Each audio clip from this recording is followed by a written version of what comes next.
தரும். ராஜபாளையம் முத்தமிழ் சங்கம் 130வது ஆய்வரங்கத்தின்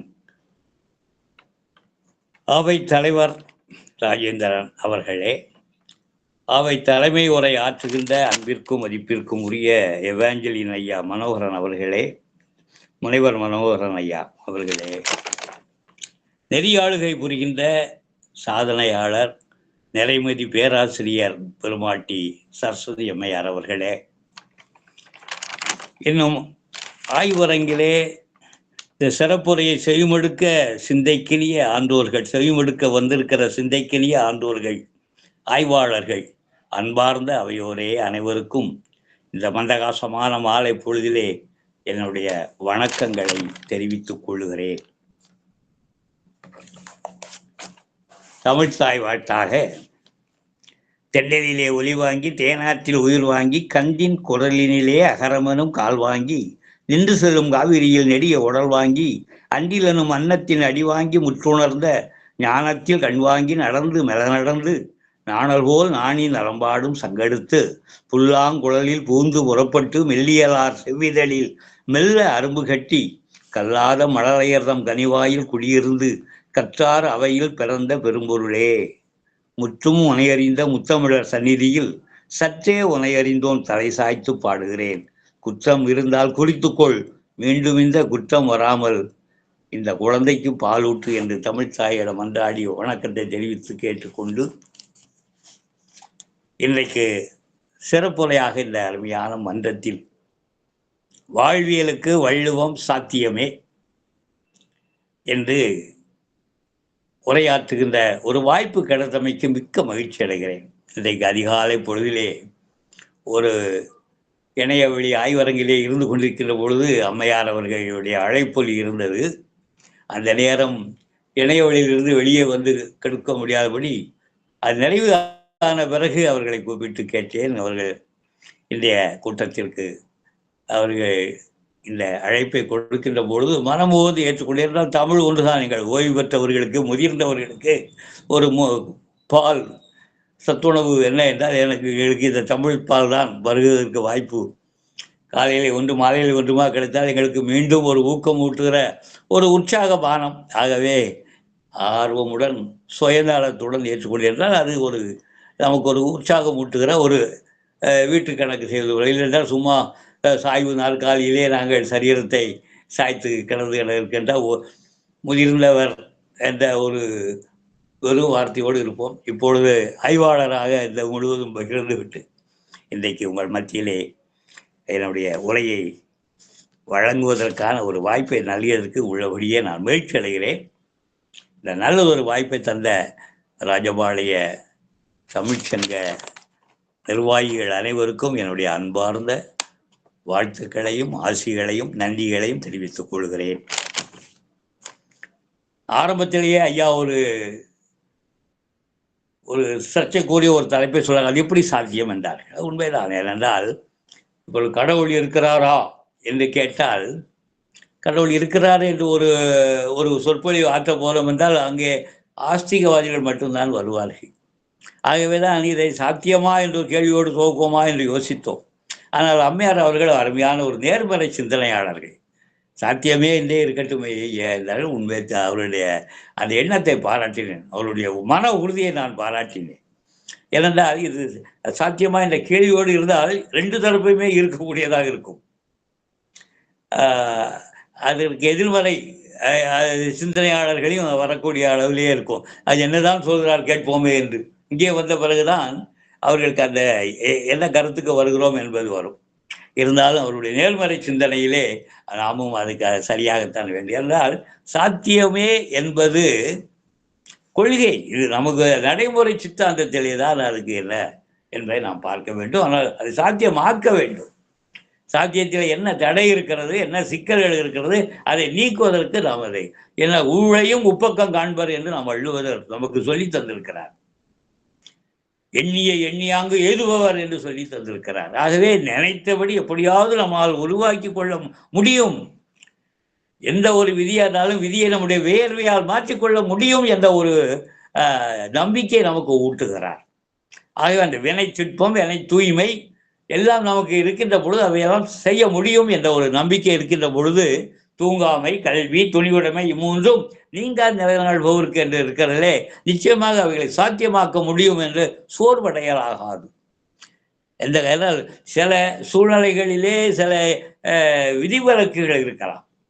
விதிவிலக்குகளை நாம் வழிகாட்டிகளாக எடுத்துக்கொள்ள முடியாதுதான். இப்பொழுது கொல்லாமை இருக்கிறது. கொல்லாமை என்பது புலால் மறுத்தல் என்பது சரிதான். அதை இல்லையே, எல்லாரும் உலகத்திலே 180 பேர் மேல் அதை உண்கிறார்களே, பிரியாணி சாப்பிடுவார்கள் எல்லாரும் சொல்கிறார்கள். ஆனால் உன்னை கருத்தை நாம் கொள்ள வேண்டும். மருத்துவர் உச்சரித்தால் இனி உங்களுக்கு கிட்ட நினைச்சு கூட பார்த்துடுறார்கள் மட்டன் சாப்பாடுகளை சொன்னால் உயிர் பயம் வருகிறது அல்லவா? அல்லது தன்னுடைய நோக்கத்தின் காரணமாக, ஒரு ஆன்மீக சிந்தனையின் காரணமாக நமக்கு இனி நம்முடைய குணம் மாறுபாடு வேணும், இந்த இரத்த வரியெல்லாம் நம்மை விட்டு போக வேண்டும் என்ற ஒரு எண்ணம் வருகிறது அல்லவா? அந்த நேரம் பார்க்கின்ற பொழுது அவர்களை தன்னாலேயே இயற்கையிலே விடுகிறார். இப்பொழுது இயற்கை உணவு என்பது மிகவும் பிரபலமாகி வருகிறது. மேல்நாட்டில் கூட நமது ஊரில் உள்ள இயற்கை மருத்துவர்களுக்கு நல்லது ஒரு மதிப்பு ஏற்படுகிறது என்று சொல்வார்கள். ஏன்? அந்த சித்தாந்தம் அதை ஏற்றுக்கொள்கிறார்கள்.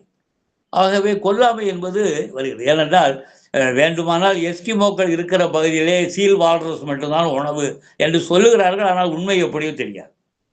என்றால் அவர்கள் பனி வீட்டில் தான் வருவார்கள், மிக குறுகலான வீடு என்றெல்லாம் நாம் சரித்திரத்திலே படித்தோம், எவரோ எழுதி வைத்தார் என்று.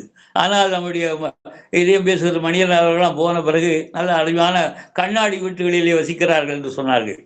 அதுபோல் அவர்கள் உணவுக்கு கூட ஒரு மாற்று ஏற்பாடு செய்திருக்கலாம், நமக்கு தெரியலை. இருந்தாலும் சாத்தியங்கள் தான். நம்முடைய சிந்தனையை வயப்பட்டால் நம்முடைய மனம் அது செம்மையாக மாறுமே. ஆனால் நமக்கு அந்த இயற்கையிலேயே நம்முடைய உடல் நலத்தை முன்னிட்டாவது நம்முடைய உள்ள நலம் அது சரிதானே. இன்னொரு உயிரை நாம் எல்லா உயிரும் தொழுது என்கிறாரே வள்ளுவர். எல்லா உயிரும் கழிப்பு மகராசை நல்லா இருப்பார் என்று சொல்லுகிற ஒரு வாழ்த்து கிடைக்கும் போல் இருக்கிறதே என்பதற்காக, அந்த வாழ்த்துக்களை பெறுவதற்காகவாவது நாம் கொல்லாமையை நாம் இதுபடலாம் என்றெல்லாம் எண்ணுகின்ற பொழுது சாத்தியங்கள் தான் என்ற ஒரு நேர்மறை சிந்தனையை எண்ணி பார்க்கலாம். அதற்குரிய சூழ்நிலைக்கு போவதற்கு முன்னால் இந்திய உலகம் அது செல்லுகிற பாதை இன்றைக்கு எங்கே போகிறோம்? அவர்களுடைய சிந்தனையிலே அதை தவறு இல்லை. ஏனென்றால் இந்திய வாழ்க்கை அப்படித்தானே இருக்கிறது. அதைத்தான் சொல்லுவாங்க. நடைமுறை கொள்கைகள் புனிதமாக இருக்கிறது, பரவாயில்லை. ஆனால் அதை நடைமுறைப்படுத்துகிற சித்தாந்தங்களிலே தவறு ஏற்படுகிறது அல்லவா?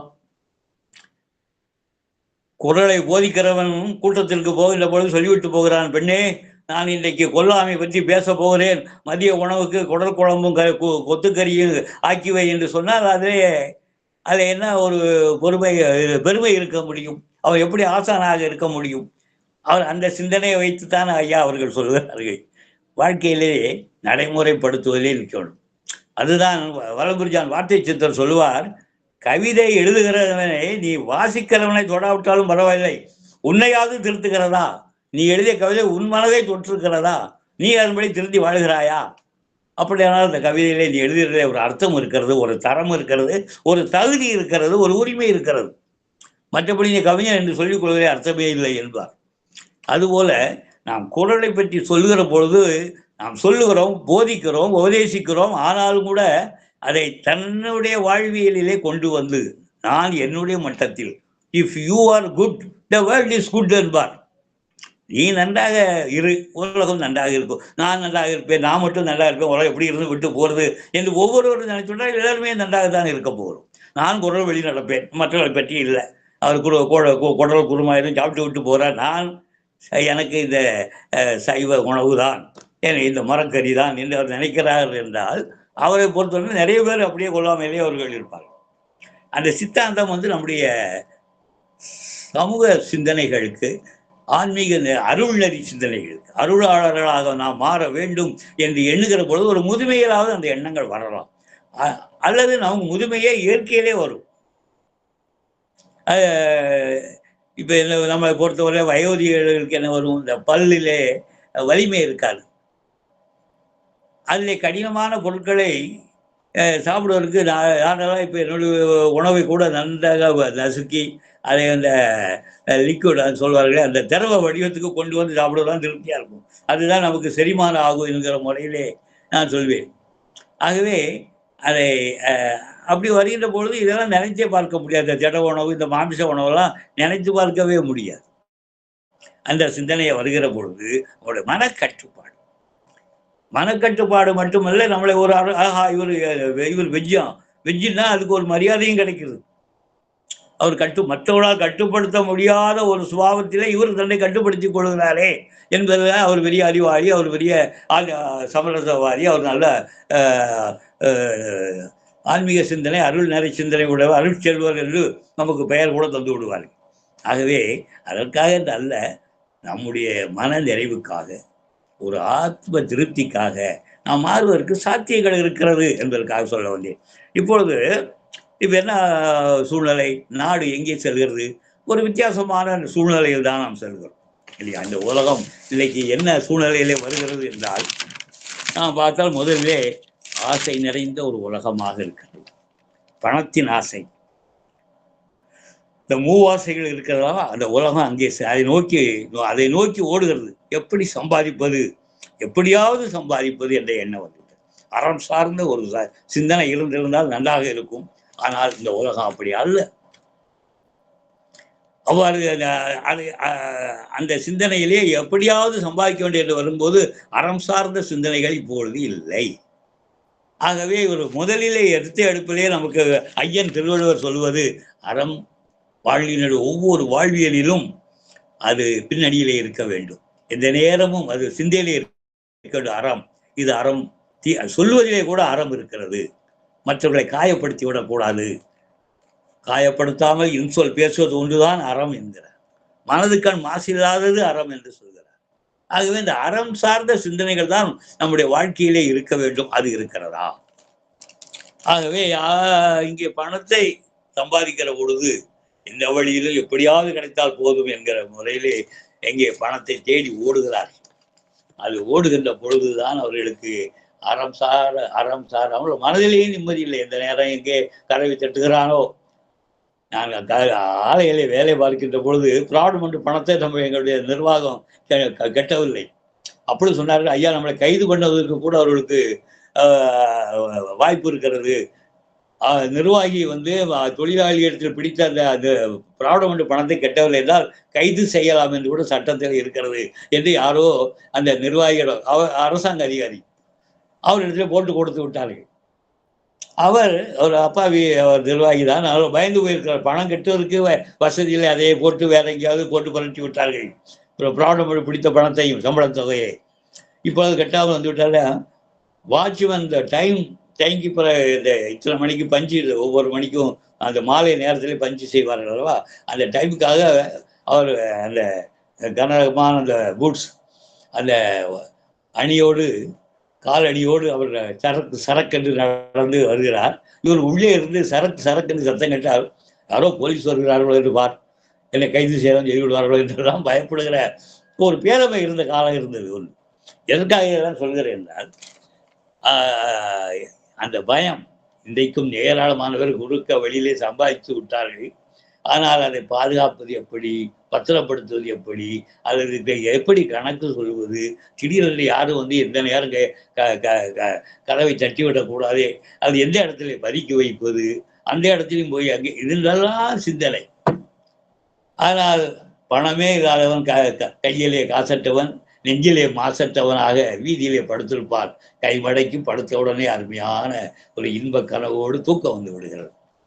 ஆகவே சம்பாதிப்பது இரண்டாவது ஆசையை நோக்கிய வாழ்க்கை. முதலிலே பணத்தை நோக்கிய ஓட்டம், இரண்டாவது ஆசை நோக்கிய வாழ்க்கை. எல்லாம் வேண்டும். என்னங்க பேத்து வீட்டுக்காரரை பார்த்தியாரா, அது வாங்கியிருக்கா இது வாங்கியிருக்கான்னு நமக்கு ஒன்று வாங்க வேண்டும். இந்த மாதிரியான எல்லாம் வேண்டும், உடனடியாக வாங்க வேண்டும். இல்லைங்க அவங்க அந்த ஸ்கூல்ல சேர்த்துட்டாங்களா, நம்ம பிள்ளைங்க நம்ம அந்த ஸ்கூல்ல சேர்ப்போம், நாம மெல்ட்டு என்ன குறைஞ்சவங்களா, இப்படி சொல்லியே ஆசையின் காரணமாக அந்த குறுக்கு வழிகள் வருகிறது. அதுக்கு என்ன வேணும்? நிறைய பணம் வேணும். நிறைய பணத்துக்கு என்ன செய்வது?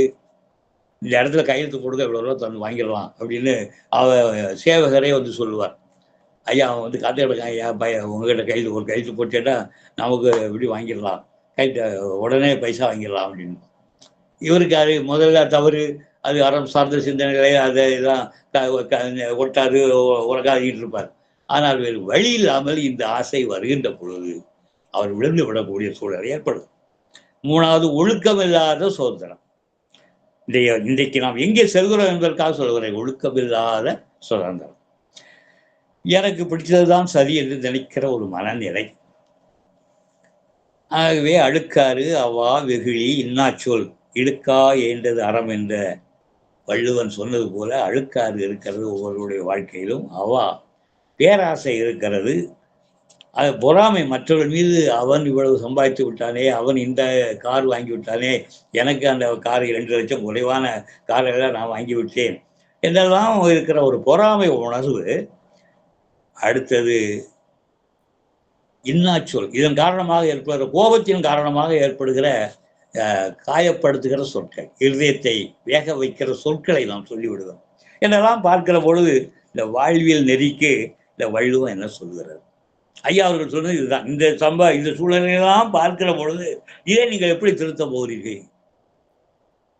இல்லை, சமுதாயத்திலே உள்ளது ஒரு தனி மனித வாழ்க்கையிலே சில கோளாறுகள் இருக்கிறது. சமுதாய அடிப்படையிலே சில கோளாறுகள் இருக்கிறது. அரசு நிர்வாகம், செங்கோல் நடக்கிறதா, கொடுங்கோல் இருக்கிறதா, சட்ட திட்டங்கள் என்ன சொல்கிறது, அவையெல்லாம் பார்க்கிற பொழுது அங்குள்ள நிர்வாக சிக்கல்கள். ஆகவே எல்லாவற்றையும் நாம் பார்க்கிற இந்த சூழ்நிலைகளை பார்க்கிற பொழுது வள்ளுவன் படி நடக்கவே ஆரம்பிக்கும். ஒரு எள் முனை அளவும் கூட, நாவலர் தான் சொல்வார், எண் முனை அளவும் கூட, முனை அளவு மூக்களவும் கூட, அந்த அளவுக்கு கூட இல்லாத ஒரு சூழ்நிலை இருக்கிறது. இது எப்படி நீங்கள் சாத்தியமாக்க போறீர்கள் என்று கேட்கிற பொழுதுதான் நமக்கு அது ஒரு வழிவகை இருக்கிறது. இது மரத்தை விடுங்கள், இனி தாவரங்கள் வளர்ந்து கொண்டிருக்கிறவோ அவர்கள் எங்கே போய்விட்டார்கள்? அவர்களை உருவாக்குவோம். அம்மா அவர்கள் இன்னைக்கு பண்ணி 130 கூட்டம் நடத்துகிறார்கள் என்றால் என்றாவது ஒரு நாள் இதையெல்லாம் போட்டு கேட்கிற பொழுது இன்றைய இளைஞன், இன்றைய மாணவன், இன்றைய இளந்தளிர் நாம் இப்படி ஒரு சமுதாயத்தை கண்டால் என்ன, அந்த சமுதாயம் எனக்கு முந்தின ஒரு சமுதாயம் இவ்வளவு நாட்டமெடுத்த ஒரு சூழ்நிலையிலே அவர்கள் வாழ்ந்திருக்கிறார்கள், ஏன் இப்படி ஒரு புதிய புனிதமான ஒரு சமுதாயம் வள்ளுவர் சொன்ன வாழ்வியலை கொண்டு வந்தால் என்ன என்று அவர் நினைக்க துவங்கிவிட்டார் என்றால், இன்னைக்கு நிறைய மனனம் செய்கிறார்கள். நான் மனனம் செய்வதிலே எனக்கு ஒரு மகிழ்ச்சி தான். ஆனால் அவரை அதன்படி நடக்க வைக்க வேண்டும்.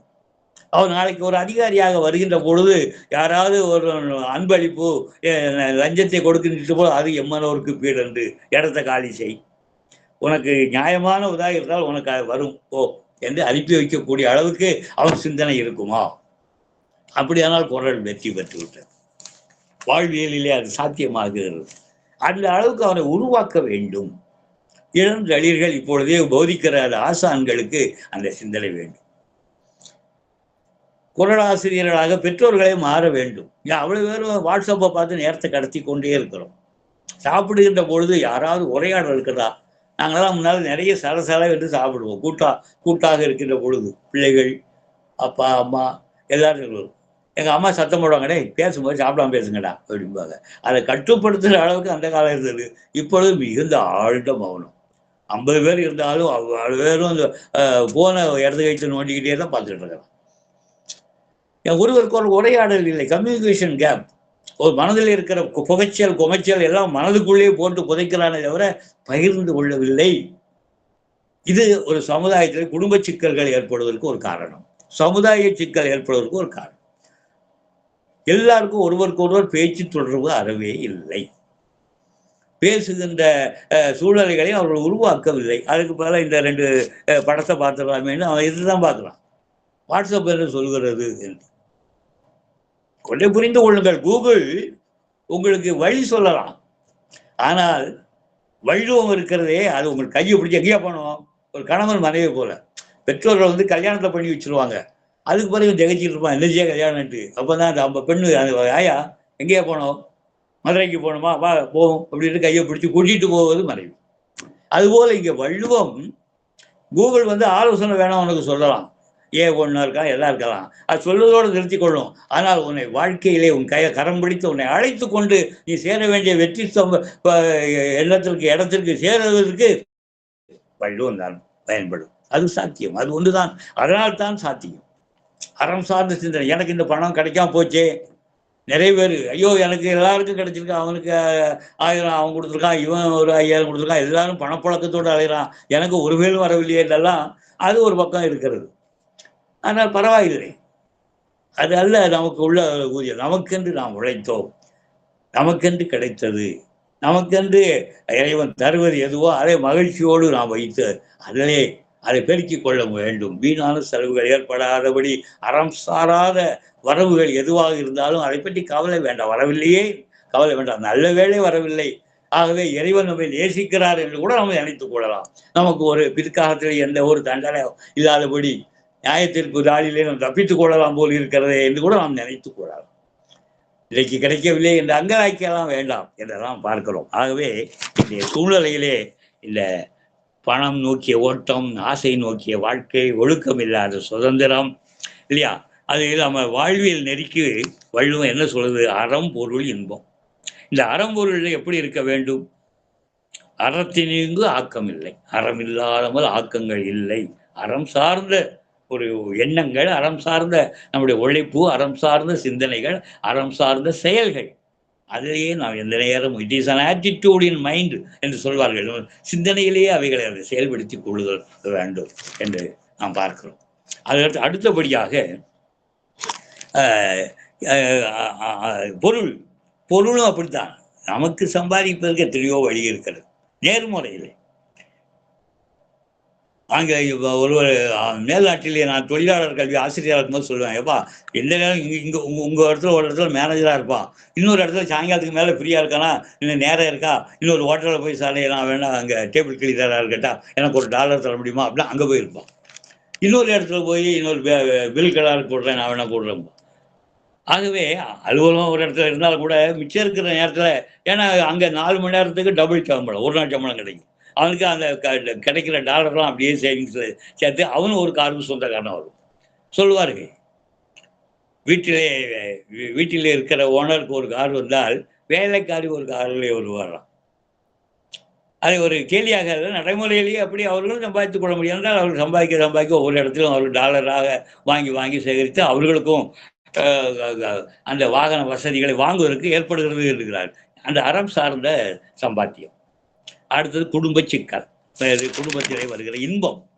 இந்த இன்பத்திலே ஏன் விவகாரங்கள் வருகிறது? இதுதான் முக்கியமான ஒன்று. ஏன்னா எனக்கு காலங்கள் ரொம்ப கெட்டு போச்சுங்க இல்லையா. ஆசிரியர் மாணவருக்கு யாராவது மரியாதையோடு இருக்கிறான், அங்கே எங்கே செல்கிறான் என்பதுக்கு வரேன். எங்கே மரியாதை இருக்கிறான்? பையன் கேட்டான், சார் உண்மைனா என்ன சார்னா, எல்லாம் நடந்ததே நடந்தவாறு சொல்வது உண்மை. ஏன் சார் நடந்ததே உட்கார்ந்தவாறு சொன்ன உண்மை இல்லையோ அப்படிங்க. அப்புறம் ஆசிரியர் ஒரு கேள்வி கேட்டாலையா, இந்த இது உயர பறந்தாலும் ஊர்க்குருவி பறந்தாகாதுங்கிற பழமொழி உனக்கு அர்த்தம் தெரியுமாடான்னு. நல்லாவே தெரியும் சார். நான் எப்படிதான் தெரியும், என்னதான் நீர் முயற்சி பண்ணாலும் ஒரு நாள் நீர் கெச்சமாக மாட்டேருவே அப்படின்னா. ஆகவே ஆசிரியர் உறவு மாணவர் உறவு இந்த ஆக்கத்தில் இருக்கு. டாக்டரும் அப்படிதான். டாக்டர்கிட்ட ஒரு நோயாளி வந்தார், டாக்டர் நாளைக்கு உயிர் படைச்சிருக்கிறதே உங்களால் தான் டாக்டர்னா. அப்படியாப்பா, எப்பப்பா, என்னப்பா நடந்தது அப்படிமா. ஒன்று யாரும் தெரியலையம்மா. இல்லை டாக்டர், எனக்கு பெரிய ஹார்ட் அட்டாக்கு, மயங்கி விழுந்தேன், பேசலாம் முடியாமல் ரொம்ப எடுத்துக்கிட்டு இருந்தது. ஊர்க்காரன் பூரா நல்ல உங்கள்கிட்ட கூப்பிட்டு வந்தாங்க ஐயா அப்படின்னு. அப்படியாப்பா, அப்புறம் என்னாச்சு? நல்ல விட நீ ஊரில் இல்லை, நான் பொழைஞ்சிக்கிட்டேன். ஆகவே மக்களுடைய சிந்தனைகள் ஒருவருக்கு ஒருவர் மாறுபாடான ஒரு சிந்தனைகளாக இருக்கு. ஜட்ஜி குற்றவாளியை பார்த்து கேட்டார், என்னென்ன குற்றம் பண்ணிட்டு மாதத்துக்கு 3 தடவை கோர்ட்டில் நிற்க, உனக்கு என்ன வெக்கமா இல்லையா அப்படின்னாரு. அவங்க திருப்பி கேட்காவே, நானாவது படிக்காதவன், மாதத்துக்கு 3 தடவை வரேன், நீர் படித்தவர் தினசரி வரையிற உமக்கு வெக்கமா இல்லையா அப்படிங்கிறான். இதெல்லாம் ஒரு வித்தியாசமான ஒரு உலகத்தை நாம் இன்றைக்கு பார்க்கிறோம். உலகம் இன்றைக்கு அதை நோக்கி செல்வது. அதனால தான் பயனீர சொல்லாமை.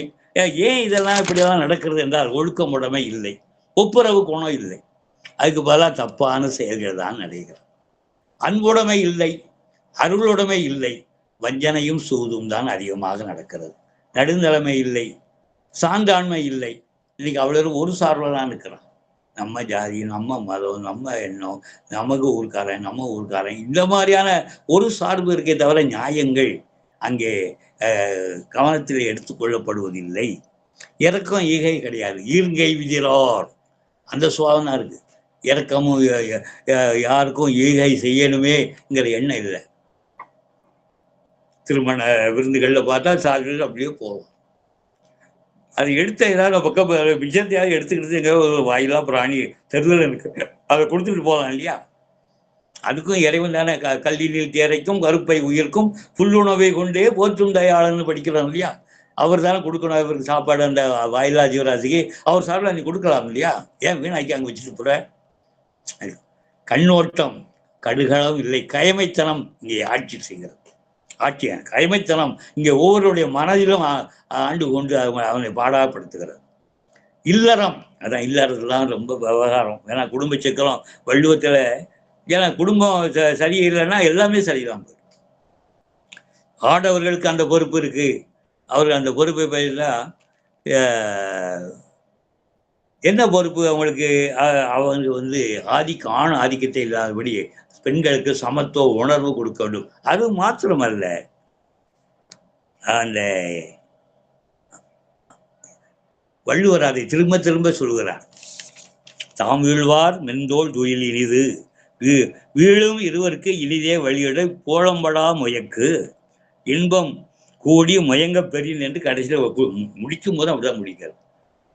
இன்பம் கூடி முயங்க பெறின், இருவருக்கும் சம அளவிலே அந்த இன்பம் பெறுதல் வேண்டும். அதான் அந்த இந்த சூழ்நிலை இல்லாத காரணத்தினாலே குடும்ப சிக்கல் ஏற்படுகிறது, பாலியல் பிறழ்வுகள் ஏற்படுகிறது. அதை ஒரு உணர நமக்கு ஆண்டவர்களும் உணர்ந்து கொள்ள வேண்டும். பெண்டிலும் இன்றைக்குள்ள சுதந்திரம் அதுதான் இல்லாமல் ஒருவருக்கொருவர் கலந்து உரையாடி கருத்துக்களை பரிமாறிக்கொள்கிற ஒரு நல்ல இனிய சுபாவம் ஏற்படுகின்ற பொழுது இந்த சிக்கல்கள் இருக்காது. அதுதான் அவள் அழகா சொல்கிறான். நீ காமத்துப்பாலை படித்து பார்த்தால் ஒவ்வொன்றிலும் அந்த அவருடைய அன்பின் காரணமாக அவர்கள் கருத்துக்களை பரிமாறுகிற பொழுது குறைகளை சீர் செய்யலாம். நடக்கக்கூடாததுதான் குற்றம், நடக்க தவறுவது குறை. அந்த தவறுவதை சரிபடுத்திக் கொள்வதற்கு அவர்களால் முடியும். ஆகவே அதை இதற்கு ஆடவர்களுடைய பொறுப்பு என்ன? சிறு வயதிலிருந்தே தன்னை பக்குவப்படுத்திக் கொள்ள வேண்டும். அதான் என்னுடைய கல்லூரி படிக்கும்போது என்னுடைய பேராசிரியர் சொல்வார், if you know the sex very well you will afraid of the sex அடிப்பார். 17 வயது எங்களுக்கு அதுக்கு விளக்கம் கேட்க முடியல. விளக்கம் இப்பொழுது தெரிகிறது, 71 தெரியுது. ஆமா, அந்த நேரமே அவர் எச்சரிக்கையோடு உடலினை உறுதி செய்யன்னு ஔவையார் சொன்னார்களே, அந்த உறுதி என்பதற்கு அர்த்தங்கள் இப்பொழுதுதான் விளங்குகிறது. இன்றைக்குள்ள தலைமுறையாக அப்படி உருவாக்குங்கள். ஒரு பேராற்றல் நிறைந்த ஒரு சமுதாயத்தை நாம் உருவாக்க வேண்டும். குடும்ப சிக்கல்களும் வராதபடி பாதுகாத்துக் கொள்ள வேண்டும். இன்பம் என்பது எல்லா உயிருக்கும் தான் அமர்ந்து வடுவும் மேவற்றுன்னு தொல்காப்பியர் சொன்னார். எல்லா உயிருக்கும் வேணும் இன்பம். இருவர் முயங்குகின்ற பொழுது ஒரு நபரால் மட்டும் இருந்துவிட்டு அது சம அளவிலே இல்லாதபடி இருந்தால் அதிலே ஏற்படுவது சிக்கல். ஆகவே அதை சரிப்படுத்துவதற்கு அந்த காமத்துப்பாலில் இவ்வளவு தூரம் பண்ணி சொல்றார். 25 அதிகாரம் 250 குறளை தான் சொல்றார். காதல், சிறப்புரைத்தல், புலவி நுணுக்கம் எல்லாத்தையும் அவர் ஏன் சொல்கிறார் என்றால், இதெல்லாம் எடுத்து வாழ்க்கையிலே இன்பத்திலே நீ வெற்றி கொள்ள வேண்டும், இல்லற வாழ்க்கை வெற்றி கொள்ள வேண்டும் என்றால் இதை பயன்படுத்து, இவர் எடுத்து சொல்ல வேண்டும். அதான் கரம் படித்து நடத்தி செல்வது அதை என்று சொல்லப்படும். ஆகவே இது சாத்தியமா என்பது வருகின்ற பொழுதுதான். எண்ணங்களிலே, நம்முடைய எண்ணங்களிலே, சித்தாந்தங்களிலே அறம் இருந்தால், நேர்மையான சிந்தனையிலே நாம் செய்வோம் என்று இருந்தால், மெல்ல மெல்ல அதுக்காகத்தான் ஏராளமான அமைப்புகள், இந்த 1000க்கும் மேற்பட்ட வள்ளுவர் அமைப்பு, சமுதாய கூடங்கள், பரப்புரை மன்றங்கள், உழவர் மாணவர் மன்றம், நிறைய அமைப்புகளை உருவாக்கி இருக்கிறோம். ஏனென்றால் அங்கே அவர்களுக்கு அந்த அது என்ன அந்த எண்ணங்கள் அதிலே உருவாகி அவர்கள் வருங்காலத்திலாவது இனி இந்த சிக்கலிலே நம்முடைய முந்தின சமுதாயம் சங்கடப்பட்டது, குடும்பத்திலே சிக்கல் ஏற்பட்டது, சமுதாயத்திலே சிக்கல் ஏற்பட்டது, ஆட்சி முறையிலே கூட ஏராள கோளாறுகள் ஏற்பட்டது. இவர்களை சரிபடுத்துகிற ஒரு தூய்மையான ஒரு அப்பழுக்கற்ற ஒரு மனநிலை வந்து மனிதனாக மாந்தனாக மாற வேண்டும். விலங்கினங்கள் பிறக்கிறது, பறவை இனங்கள் பிறக்கிறது, அதுக்கெல்லாம் வரலாறு இல்லை. மனிதனுக்கு கொடாகோடி பிறந்து மடிகிறானே, அவருக்கு வரலாறு இருக்கலாம். ஒரு சிலரை மட்டும் நான் நினைக்கிறோம். வாழ்வாங்கு வாழ்தல், அந்த வாழ்வாங்கு வாழ்வது எல்லாருக்கும் தேவை. வாழ்வியலை கொண்டு செல்ல வேண்டும். எல்லாரையும் படிக்க வைக்கணுங்கிற ஆர்வத்தில் ஒரு கிளாஸ் நடத்துப்பா, ஒருத்தர் கிளாஸுக்கு அட்மிஷன் வேணும்னாரு. டிஓ சொன்னார், ஐயா சிஎம்கிட்ட, ஐயா அதெல்லாம் செய்ய முடியாதுயா, அதுக்கு ஏன் செய்ய முடியாதுன்னு. வகுப்பு இல்லை, வகுப்பு லேபரேட்டரிக்கு போகும்போது இன்னொரு வகுப்பு உருவாக்கியாரு. அப்படியெல்லாம் திடீர்னு உருவாக்க முடியாதுனாரு. ஏன் என்ன தடை அப்படின்னாரு. அதுதான் ஜீவோ கிடையாது. ஓ சிஎம் சொல்றதாயா ஜீவோ, எடுத்துட்டு வா, எழுதிட்டு கையெழுத்து போடுறேன். என் பையனை படிக்க வைக்கணும், நான் இந்த பாட்டு போட்டுக்கிட்டு இருக்கேன், நீ ஜீவோவை பத்தி சொல்லிட்டு இருக்கிய, எவனோ எழுதி வச்ச ஜீவோவை கொண்டு வா, கையெழுத்து போடுறேன். வாழ்வாங்கு வாழ்ந்தான் அந்த மனிதன். எப்படியாவது காட்டிக்கிறோம். சென்ட்ரலுக்கு ஏற்றாப்புல சொல்றாங்க, பார்த்து போட முடியாது. ஏன் போட முடியாது? என்னென்ன சிக்கல் இருக்கு, சிக்கலை நீக்கு, அதுக்கு தடையெல்லாம் இது பண்ணி அதெல்லாம் டெல்லி சர்க்காருக்கு நான் போய் அது பெர்மிஷன் வாங்கிட்டு வரேன். அவனுக்கு அங்கே தானே பெர்மிஷன், நான் போய் நேர்கிட்ட சொல்லிக்கிறேன், அது போடுங்க.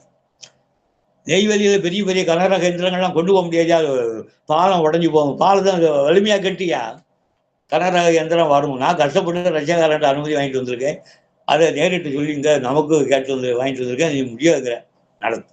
வாழ்வாங்கு வாழ்கின்றவன் தான் மனிதன். ஏதாவது நன்மை செய்ய வேண்டும். நாம் பிறந்துட்டோம், நமக்கு இறைவன் இந்த உடல் உயிர் ஆவி எல்லாம் தந்திருக்கிறார், ஏதாவது செய்த வேண்டும். இன்றைக்கு 71 வருடம் ஆன பிறகு அந்த மனிதனை நினைத்து பார்க்கிறோம். அவர் அமைச்சராக இருந்த காலத்தில் இருந்து 71 வருடம் ஆகிவிட்டது. இன்றைக்கு கூட தலைமுறைக்கு ஏன் இதை சொல்கிறோம் என்றால் அதுதான் வாழ்வியல். வாழ்வாங்கு வாழ வேண்டும், குரல் நெறி வாழ வேண்டும். அவருக்கு வினை சிற்பம் இருந்தது, வினை தூய்மை இருந்தது, இடம் பொருள் காலம் எல்லாவற்றையும் அதை சரியாக சரிவர செயல்படுத்த முடிந்தது. ஊழையும் உப்பக்கம் காண்கிற அந்த தன்மை இருந்தது, சான்றாண்மை இருந்தது, தன்னால் வந்தது. கமிஷன் வேணியான்னு கேட்டான். ஜப்பான்காரங்கெல்லாம் நிறைய நூற்பாலைக்கு மிஷின் வாங்கிட்டு கேட்ட, ஒரு கமிஷன் தரட்டுமா? நான் கமிஷன் எவ்வளோ ரூபா தருவா? இவ்வளோ தருவா. அதுக்கு போல எங்க புதுசாக ஒரு மில் கட்டியா, சிறுலிபுத்தூர்ல ஒரு மில்லை கட்டு, கூட்டுற மில், அதான் கமிஷன் போ. இதுதான் வாழ்வு. வாழ்வாங்கு வாழ்ந்த என்ற முறையிலே நம்முடைய வாழ்க்கையிலே இதெல்லாம் நிறைய இருக்கிறது. நான் இன்றைக்கு தான் பார்த்தேன், இது நிறைய எண்ணிட்டே போகணும். இதை சொல்லுவதற்கு நேரங்கள் காலங்கள் கடந்து விட்டு எனக்கு 40 நிமிடம் முடிவுகிறது. காதல், கவராடல், கள்ளுண்டல், பொய்மொழிதல், ஈதல், மறுத்தல், இதுதான் இந்த நாட்டில் இன்றைக்கு இருக்கிறது. அதை மாற்றி அமைப்பதற்கு அதெல்லாம் தவறு என்று வள்ளுவன் சொல்லியிருக்கிறார். அதிலே நம்முடைய மன கட்டுப்பாடு, மன திட்பம். அவன் சரியில்லை, அவன் அப்படி போறான், நான் போண்டி இருக்குன்னு சொல்ல வேண்டாம். அவன் பணம் வாங்கிட்டான், நான் வேண்டாம், எனக்கு வேண்டாம், எவ்வளிய இறைவன் எனக்கு ஆகாரம் தருவார்.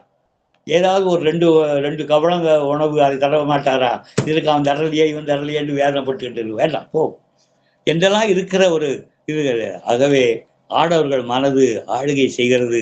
அதனால அவர்களுக்கு மனச்சோர்வு இன்றைக்கு இருக்கிறது. அவங்களை அறியாத ஒரு மனச்சோர்வு, குடும்பத்திலே உள்ள சிக்கல், சமுதாயத்துக்குள்ளே ஏற்படுகிற சிக்கல், அரசாங்கத்துக்குள்ளே நடைமுறையில் ஏற்படும் சிக்கல், எல்லாத்தையும் மாற்றி அமைப்பதுதான் இந்த வள்ளுவம். இந்த வள்ளுவத்தை கையிலே எடுங்கள், அன்றாடம் இந்த ஆய்வுரைகளை கேளுங்கள், அதன்படி நான் நடப்பேன். என்ன மற்ற உலகத்தில் நான் என்னுடைய சகாவை கூட நான் பார்ப்பேன், நான் இந்த வள்ளுவம் படி நடப்பேன் என்று உறுதி எடுத்துக்கொண்டால் இந்த சூழ்நிலையிலே இது மாத்திரமல்ல அருமையானவர்களே, இன்னும் பல்வேறு விதமான சாதனைகளை செய்துவிட நம்மால் முடியும். அவைகளை செய்துவிட்டு அதுதான் ஒரு நல்லது ஒரு எதிர்காலம் இந்த வள்ளுவத்தில் இருக்கின்ற பொழுது வரும். என்னரும் தமிழ்நாட்டின் கண் எல்லோரும் கல்வி கற்று பன்னரும் கலைஞானத்தால் வராக்கர்மத்தால் அன்பால் உன்னத இமயம் போல ஓங்கிடும் கீர்த்தியோடு இன்புற்றார் என்று மற்றோர் இயம்ப கேட்டிருந்த நன்னாள் வரும். அந்த நன்னாளிலே நாம் ஒழுக்கம் உடையவர்களாக அறம் சார்ந்த சிந்தனைகளிலே இருக்க வேண்டும்.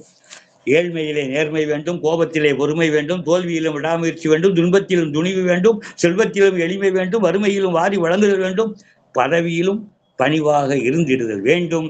அதை நாம் வாழ்க்கையிலே கணக்கு நமக்கு ரொம்ப முக்கியம். எதை கூட்ட வேண்டும் என்றால் திறமையை கூட்ட வேண்டும், எதை கழிக்க வேண்டும் என்றால் தவறுகளை கழிக்க வேண்டும், எதை பெருக்க வேண்டும் என்றால் உழைப்பை பெருக்க வேண்டும், எதை வகுக்க வேண்டும் என்றால் நேரத்தை வகுக்க வேண்டும் என்று எல்லா கோட்பாடுகளும் நம்முடைய திருக்குறளிலே அருமையாக இருக்கிறது. அதை செயல்படுத்துகிற பொழுது வள்ளுவம் வாழ்வியலுக்கு சாத்தியம் என்று கூறி வாய்ப்புக்கு நன்றி கூறி விடைபெறுகிறேன். வணக்கம்.